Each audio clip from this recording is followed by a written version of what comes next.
Remember Hero Factory? Anyone who knows LEGO Bionicle has to be familiar with Hero Factory, a spiritual successor of sorts that also relied on the use of Technic pieces, both old and new, to build robots. Hero Factory, please state your emergency. The tentacle monster's back!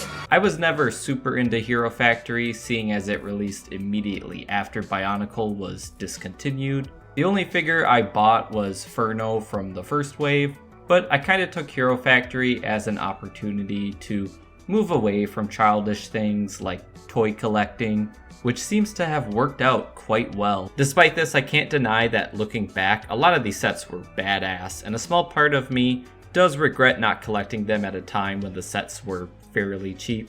But unlike Bionicle, Hero Factory was a lot simpler plot-wise, which was very much the point. Bionicle's lore had become way too difficult for newcomers to follow, and they needed a similar theme that could get the next generation of kids on board. I believe this theme's biggest difference from Bionicle is that it very much feels geared towards an even younger demographic. That's not to say that Bionicle wasn't also for kids, it absolutely was, but Hero Factory had more of a rescue heroes vibe to it. It was essentially about a robot police force that arrested bad guys, and that was really all a 5 to 8 year old kid could ever ask for. The sets were pretty simple too, at least at first. Hero Factory also introduced a new system of building that allowed for easier customization, one that would be carried over into Bionicle's eventual reboot. Like its predecessor, Hero Factory would also utilize the use of multimedia in an attempt to reach a wider range of audience. These included books, comics, online games, mobile games, and even a podcast called Hero Factory FM. What's happening here, Professor? Something about a rooster. It seems these young men have been paid a visit by a villain well known to our intelligence team. Let's take a listen. He's a giant chicken named Snowflake, and he's eating everything.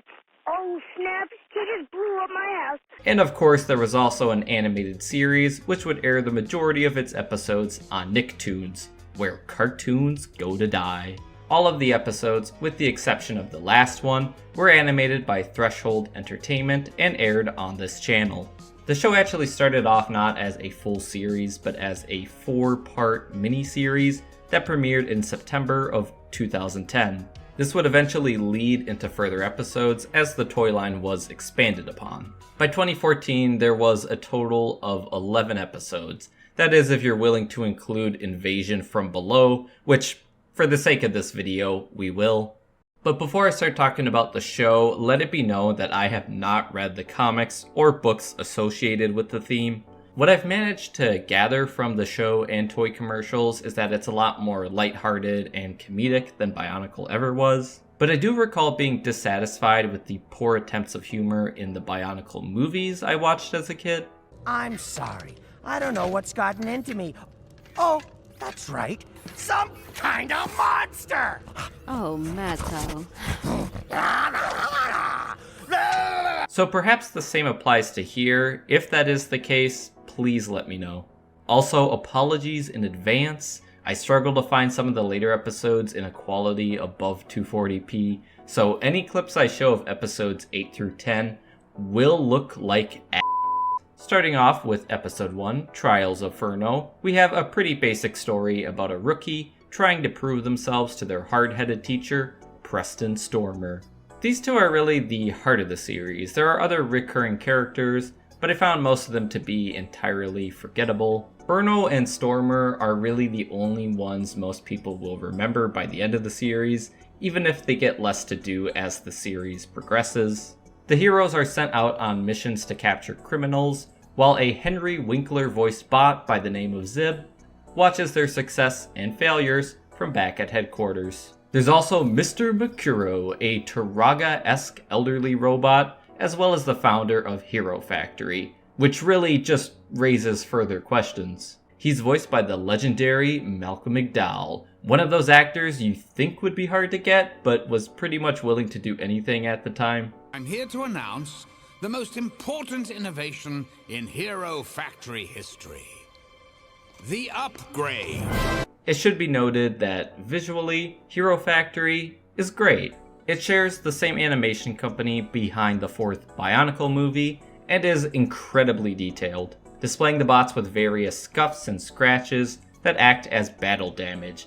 An even cooler detail is how their armor is cleaned up once they get back to base. All the movement feels very fluid here too. It's not movie quality, but it's pretty high quality for a TV cartoon. Which makes sense given that they didn't order as many episodes as most shows, but that also makes it even more of a shame that some episodes have been so poorly preserved. I think the simplicity of the first wave made for the best character designs, but there were little things about the way that they were animated that did tend to bug me. For one, the robots have both a battle mode and a casual mode. In battle mode, their mouths don't move, but their eyebrows do.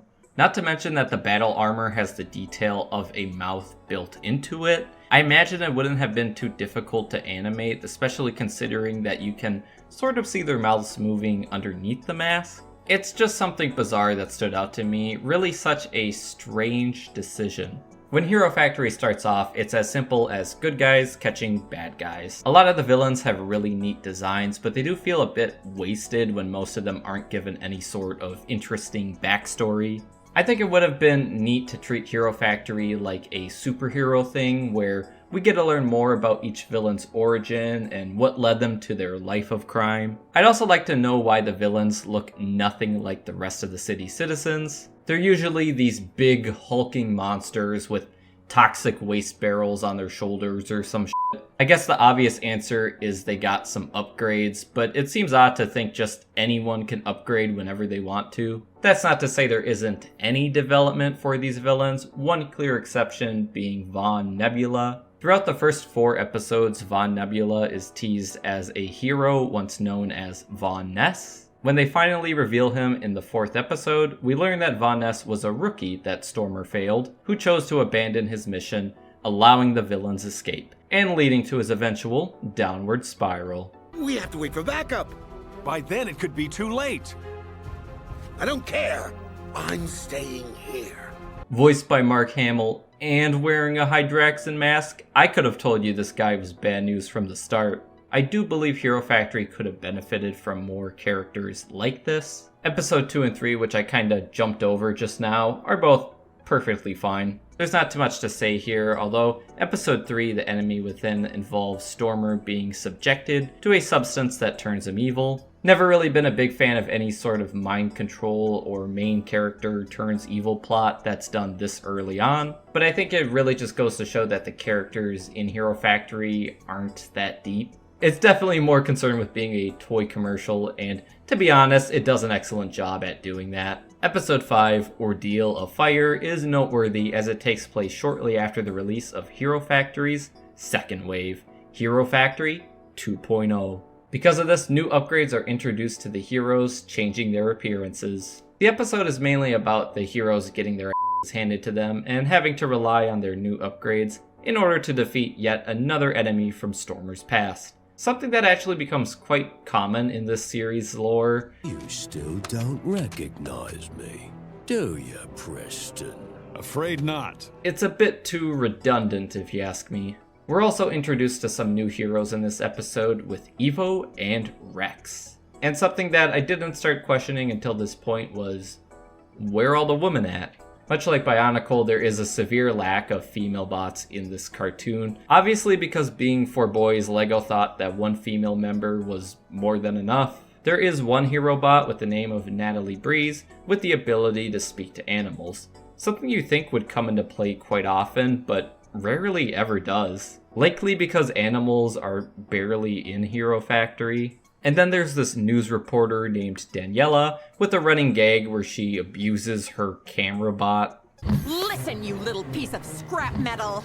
I'll have you recycled into a little... Get off my camera! That's my mindless slave! It's f***ing weird, man. Ordeal of Fire is the only episode to utilize the 2.0 upgrades, as what follows is a 2-parter called Savage Planet. And I just want to point out that until I started watching the show, I had no idea that Hero Factory took place across other planets. I just assumed it all took place in the city housing their headquarters. It's an interesting aspect that I feel leaves a lot of room to expand upon, but LEGO's yearn for simplicity prevents that from happening. Most of this two-parter takes place in the jungle, introducing a villain known as the Witch Doctor, who once was a hero known as Aldous Witch. And he's yet another who went rogue after a disagreement with Stormer, which led to his exile on planet Quatros. Once he finishes loading this, I'll finally leave this rotting jungle planet, and I will show them all the true power of the Quasar! So something I've come to realize is that pretty much every villain with any sort of backstory has some ties to Stormer. Like, everyone who's ever crossed paths with him ends up becoming one of the biggest, baddest villains. Dude must be insufferable to be around. The use of a witch doctor really reminds me of Bionicle's original Boneheads of Voodoo Island concept. And of course, the use of the jungle setting doesn't help take my brain off Bionicle either. This is really the point of the series where, to me, it felt like Hero Factory was somehow already running out of ideas and falling back on the successes of a dead theme, hoping to amass a similar audience. The theming of this wave is a bit odd as well, as the heroes get new upgrades, suiting them up with animal-themed armor. To be fair, this actually reminds me more of LEGO's Knight's Kingdom theme than anything else. Find the shield and save the kingdom. But how? New LEGO Knight's Kingdom. Exciting game cards included. I think it feels a bit out of place with everything that had come before it, and there had to have been a better approach to expand upon Hero Factory. Those early episodes focused so much on cityscapes, to just be like, our thing is jungle animals now, feels so out of left field. Your Hero Factory, not the Power Rangers. Not that this would even last very long, as the following wave would see them return to a bit more of a city setting with another two-parter, this one called Breakout. Breakout is pretty self-explanatory. Von Nebula's black hole orb staff is activated in a prison, leading to the big escape of every villain Hero Factory has ever arrested. Of course, this is the point of the video where everything drops to 240p, as there was no DVD release of Breakout in the US. I would apologize, but it's not my fault. It's LEGO's. You think a story like this would feature the return of past villains, but instead it introduces a bunch of guys we've never heard of. Who needs continuity when there's toys to sell, goddammit? The story also features yet another set of upgrades, many of which I'm not entirely fond of. Stormer's especially goes a bit overboard, bulking him up to insane levels where he looks like he's been taking a heavy dosage of roids. Inferno gets some new add-ons that certainly look rad, but the decision to assign a water-themed mission, as well as water-themed armor, to a guy named Furno just doesn't seem like something you can simply ignore. And they do exactly that. There's no jokes about it or anything. They just play it off like it makes complete sense. I do quite like seeing the original masks return though, which I believe were already perfect from the start. I imagine it being difficult to have to outdo the previous mask with every new wave, but they really got it right the first time. But imagine my surprise when I, a Bionicle fan... We know that. Shut up! Imagine my surprise when a Cryoshell song played in Part 1's credits.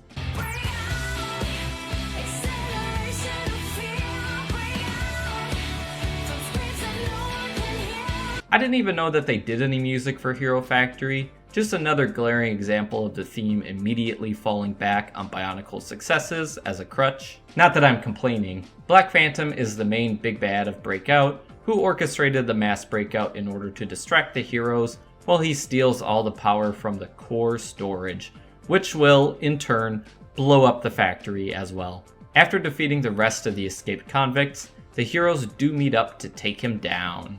I've been operating undercover as part of the Hero Recon team, investigating info we had on a possible attack. Whoa. The HRT. That's the best of the best. Hey, are they accepting applications? Raka is able to defeat Phantom by plugging more cables into his back, giving him a dosage of power that even he can't handle. Maybe you'll get a charge out of this, Slick. You're caught or cuffed. Breakout ends with a tease of what's to come, or what's not to come, as before his defeat, Black Phantom was able to send the plans to the Hero Factory HQ to a mysterious no-name villain, who will remain exactly that, Episode 10, Brain Attack, is when the series' laziness really starts setting in, replacing the usually pretty creative villains with a brainwashed horde of monsters, which just feels like a big step backwards.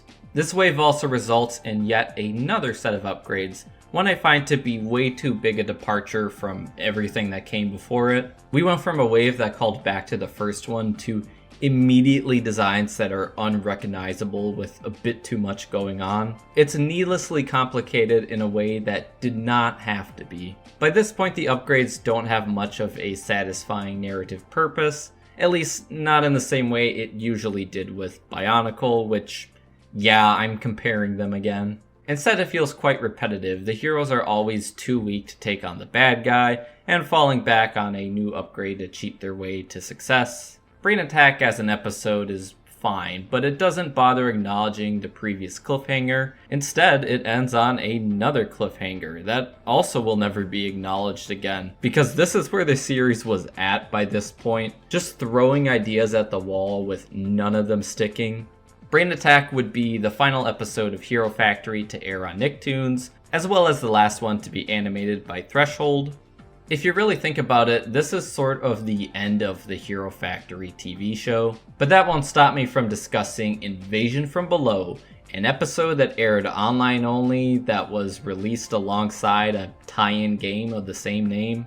This one was animated by a studio called Ghost. The animation itself isn't bad, but I don't like it quite as much as the work that Threshold did.